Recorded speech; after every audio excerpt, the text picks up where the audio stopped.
O título da nossa pregação é: A subida é dura, mas a vista está linda. Vamos entender esse título ao longo da pregação. Nosso texto está em 1 Samuel, capítulo 7, versículos 1 a 12. 1 Samuel, capítulo 7, versículos 1 a 12, mais ou menos em torno de 1150 anos antes de Cristo. Ali Eli era um sacerdote já velho, Samuel novo, um jovem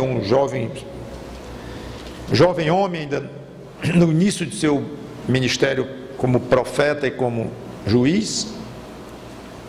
A arca do Senhor foi roubada pelos filisteus e levada para a terra deles, vizinha a Israel. Eli, inclusive, tomou um susto tão grande que caiu e morreu. E Deus disse que ia fazer um julgamento na casa de Eli. Samuel assume, vamos dizer, a liderança de Israel, não somente espiritual, mas administrativa. Eu poderia dizer o contrário, não somente administrativa, mas espiritual, que é até mais importante. Só que a arca provocou, Deus provocou por causa do atrevimento, eu dizer ousadia, mas do atrevimento dos filisteus de levarem a arca para lá. Deus provocou uma série de pestes e doenças no meio deles, e eu estou contando só o resumo. Aí eles devolveram a arca. Vá para lá, você só nos dá problema. Inclusive colocaram alguns ratos de ouro como oferta a Deus, porque Deus provocou uma peste de ratos entre eles e tumores malignos. Então eles devolveram a arca com algumas peças de ouro representando tumores e ratos, para mostrar pedir que Deus tivesse misericórdia deles. Então devolveram a arca para um lugar chamado Bet-Semes. Os judeus de lá receberam com alegria, mas olharam dentro da arca depois de algum tempo, não respeitaram isto, e Deus então providenciou um julgamento, agora já dentro de Israel, de volta para as pessoas, algumas lá em Bet-Semes, e pediram por favor que levasse a arca de lá, e levaram então para Kiriat Jearim, ou Jearim, para a casa de um homem chamado Abinadab. Muito bem, esse é o pano de fundo da história. Eli morto, Samuel começando o ministério de fato forte, e se impor a Israel, ou ser imposto por Deus a Israel. Quando eu digo imposto, no sentido não de força, mas no sentido de autoridade. E a arca ficou 20 anos na casa de Abinadab, daquele homem judeu lá.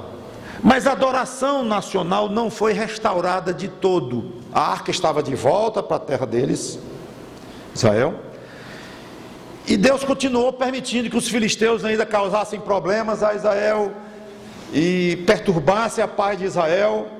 E enquanto isso, Samuel ia fazendo um trabalho silencioso, solitário, de juiz e de profeta, viajando em várias cidades e falando, julgando, pregando e tentando levar o povo de volta a Deus, que o povo estava muito longe. 1 Samuel capítulo 7, então, versículos 1 e 2, os versículos dizem assim: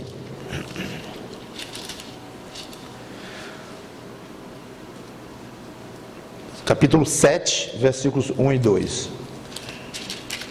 Então vieram os homens de Kiriat Jearim, onde estava a arca, como eu falei, e levaram a arca do Senhor à casa de Abinadab no outeiro, e consagraram Eleazar, seu filho, para que guardasse a arca do Senhor. Sucedeu que desde aquele dia a arca ficou em Kiriat Jearim, e tantos dias se passaram que chegaram a 20 anos, e toda a casa de Israel dirigia lamentações ao Senhor, mostrando que ainda estavam enfrentando grandes problemas com os vizinhos. Falou Samuel, versículo 3, a toda a casa de Israel, dizendo: se é de todo o vosso coração que voltais ao Senhor, tirai dentre vós os deuses estranhos, mostrando como eles estavam longe, hein? e os astarotes, ídolos, e preparai o coração ao Senhor, e servi só a Ele, e Ele vos livrará das mãos dos filisteus. Conforme falei, ainda dando muitos problemas a eles. Então os filhos de Israel tiraram dentre si os Baalins e os astarotes e serviram só ao Senhor.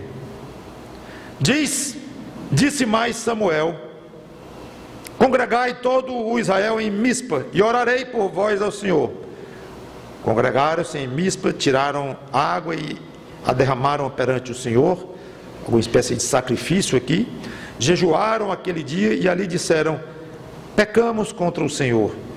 E Samuel julgou os filhos de Israel em Mispa. Vamos orar. Santo Deus, nosso bom Pai, nos abençoa no que vamos dizer aqui, que Teu Espírito Santo nos tome nas mãos dEle e nos edifique, e leve pessoas que não têm Cristo aos pés dEle, esse grande e amado Salvador. Em nome de Cristo te pedimos e te oferecemos esta pregação e seus resultados. Amém. Então, era uma fase de contrição geral, em que o profeta Samuel sentiu que estava numa boa ocasião de congregar todo o povo para uma grande reunião nacional de fundo espiritual, mas no sentido de uma contrição diante de Deus, de arrependimento diante de Deus, com sacrifícios diante de Deus, uma restauração de Israel, ou uma reunião, pelo menos fazendo parte de um longo processo de restauração do povo, em que Samuel estava profundamente dedicado. Só que no versículo 7 ao 11, do 7 ao 11, quando, pois, os filisteus ouviram que os filhos de Israel estavam congregados em Mispa, subiram os príncipes dos filisteus contra Israel. Briga. O que, ouvindo os filhos de Israel, tiveram medo dos filisteus. Então disseram os filhos de Israel a Samuel: não cesses de clamar ao Senhor nosso Deus por nós, para que nos livre das mãos dos filisteus. Estavam apavorados. Tomou, pois, Samuel um cordeiro que ainda mamava e o sacrificou em holocausto ao Senhor. Clamou Samuel ao Senhor por Israel, e o Senhor lhe respondeu. Enquanto Samuel oferecia o holocausto, vejam aí o timing, né? a hora exata, enquanto ele estava literalmente oferecendo o sacrifício ao Senhor, os filisteus chegaram à peleja contra Israel, momento exato.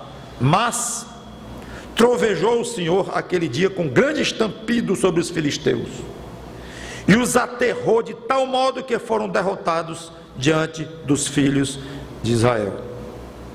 Saindo de Mispa, os homens de Israel perseguiram os filisteus e os derrotaram até abaixo de Bet-cá. Então, Samuel tranquilizou o povo, dizendo que iria interceder por eles, o que de fato Samuel fez. Nisso, os filisteus chegaram para o ataque.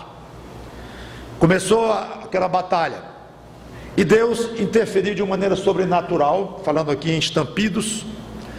Esses estampidos não derrotaram os filisteus. É curioso isto.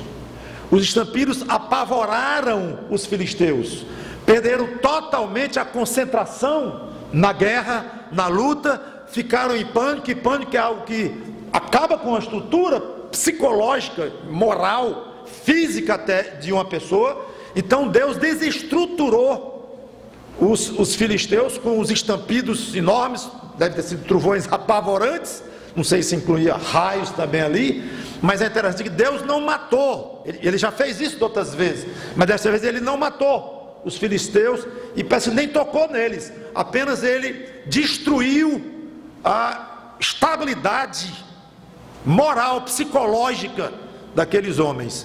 E numa guerra é absolutamente importante a concentração, a energia, a objetividade, inclusive para o exercício das estratégias de guerra e tudo mais. Aí os israelitas aproveitaram que o inimigo estava totalmente desorientado e apavorado, aí foi fácil.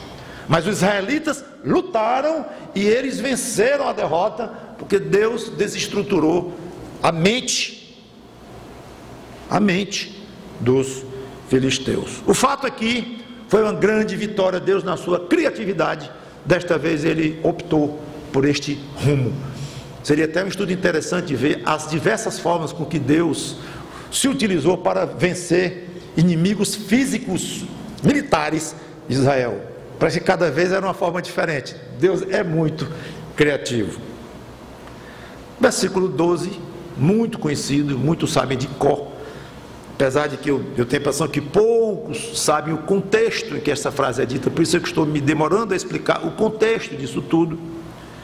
Tomou então Samuel uma pedra e a pôs entre Mispa e Sem, dos localidades, e lhe chamou Ebenezer e disse: até aqui nos ajudou o Senhor. Ebenezer significa pedra de ajuda ou pedra de socorro. Esta pedra significava então o socorro que Deus prestou a Israel. Então esta frase é muito utilizada.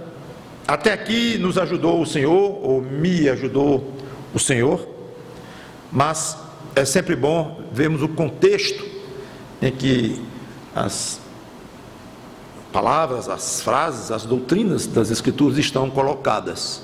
Procure, quando você decorar algum versículo que é bom, ou alguma passagem, além disto,